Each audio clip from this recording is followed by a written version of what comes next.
about like that. It's not that important because you're in. And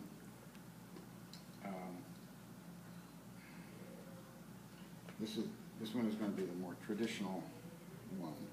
Where you've got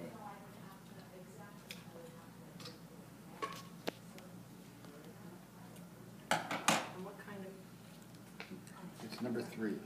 Number 3. I mean, most places sell number 10. Hardly any place sells number 3. You can get it online. Okay.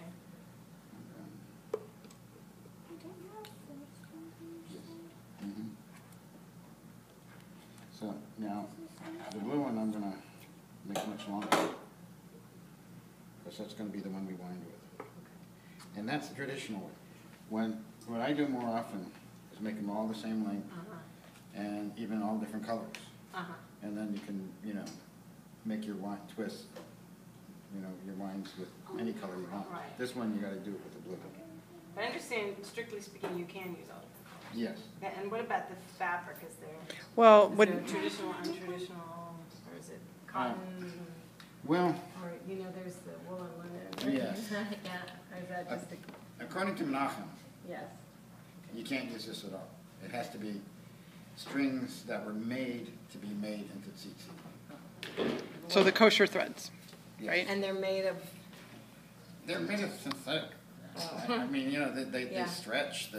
I don't like them at all. I mean, what these are made of, on those, they're stretchy. And I don't know what they're made out of. Nylon. But originally, what it was made of? Cotton or wool. It was, Because I think that was the only place you could have the wool and linen together was on the yeah. tzitzit. And also, it has to go through 2 layers when you're putting it on or something. That's why they always have a little corner. But the rabbi said it has to be, either white or the color of the garment. And I took a lot of leeway in that. Yeah. So, anyways, I just made these things by, it's just cardboard with a glue there. And this works for when you're doing a tzitzit on its own. If you're doing it on a talus, it becomes harder because you got the whole talus. And what I did is I just put a bunch of books on it. Okay. And when I went online to see how do they really do it, it showed these, old Jewish men, and they take the talus and they put a bunch of books on it. Okay. Great. Okay, all right. I was doing it right. Okay, good. So, you get it, and you want about 3 or 4 inch difference. Okay. And this is the bottom one, this is the top. So, you get that. And then you tie a slip knot on the bottom one. Okay. That way you can pull it out when you're done. Okay. So, and this way you can always tell which are the top and bottom. And then you do all your tying and everything from the top one. This one is just sort of the drum. Can I interrupt for a moment? Is there a bracha you say before you get started on this? Yes, there is.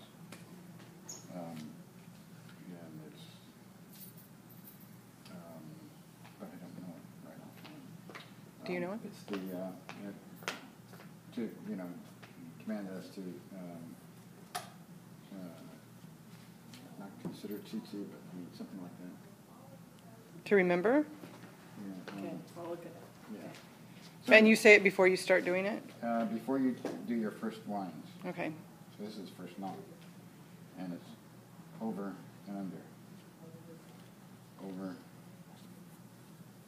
and up. And that's your first knot.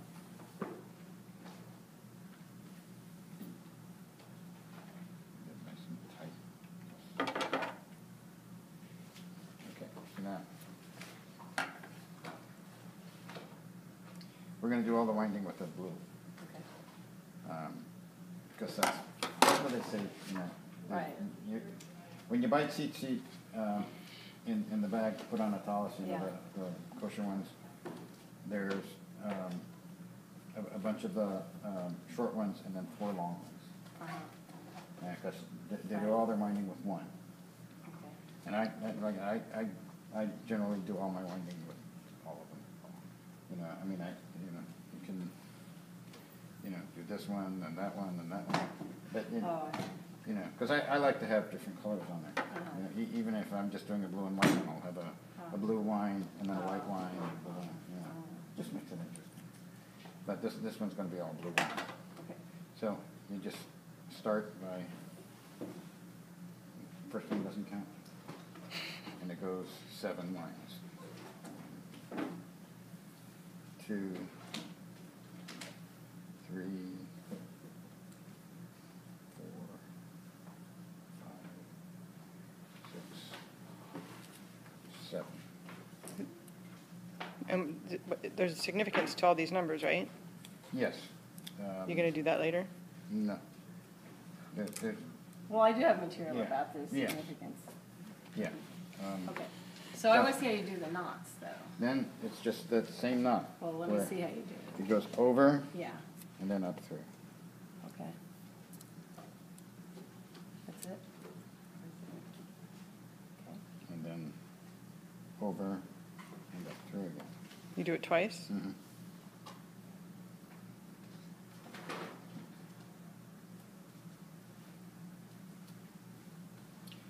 And then you just Then you find the blue one again? Mm-hmm. And once again, the first one doesn't count. And does it matter if it's clockwise, counterclockwise? No, it doesn't. Okay. You know, almost ready to do Okay. it. How many is this one? This is 8. 2, 3, 4, 5, 7, 8.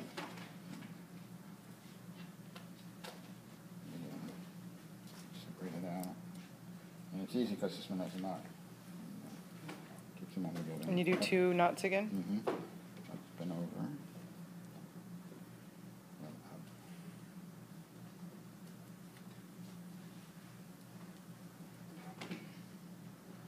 And then this one is 11. First one doesn't count. 1. By the way, if you can figure out how to do this, you're using these fingers like chopsticks, holding on to it with the thumb and the first finger, and then because it keeps it tight. 2, 3, 4, 6, 7, 8, 9,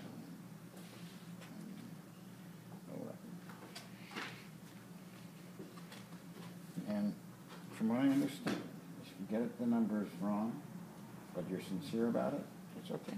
Okay, good. I mean, like if you lost count or something? Well, no, if you lose count, you should go back and fix it. But when you're all done, and you find out, oh my gosh, I did them. It's okay. Okay. It's kind of like if you buy So was that 2 knots? Or? 2 knots, yeah. If you buy an rod that doesn't have the dot on it, it's okay. So this was 1 knot there at the top? No, that's Or 2. 2, it's always 2. Yeah, Okay. yeah. And then the last one is 13.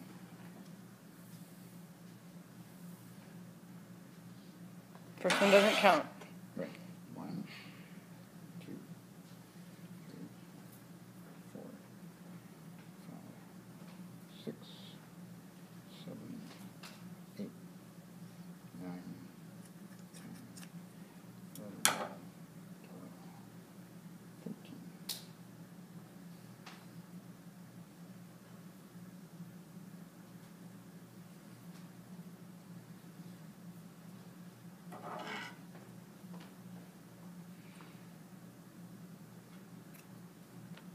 And that's it.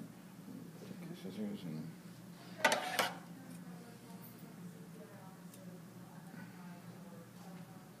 Can I have this first? Scissors. He's almost done. Scissors. All right. and You could probably give Rabbi Julie one of those cardboard thingies just so she remembers. oh, I'm going to give her several. try making it. Should I do that? Yeah. Mhm. Yeah. Okay, so I'm gonna stop the video. Is that okay? Yes. Do you have anything else you want to say, Chaim? No? This one right again.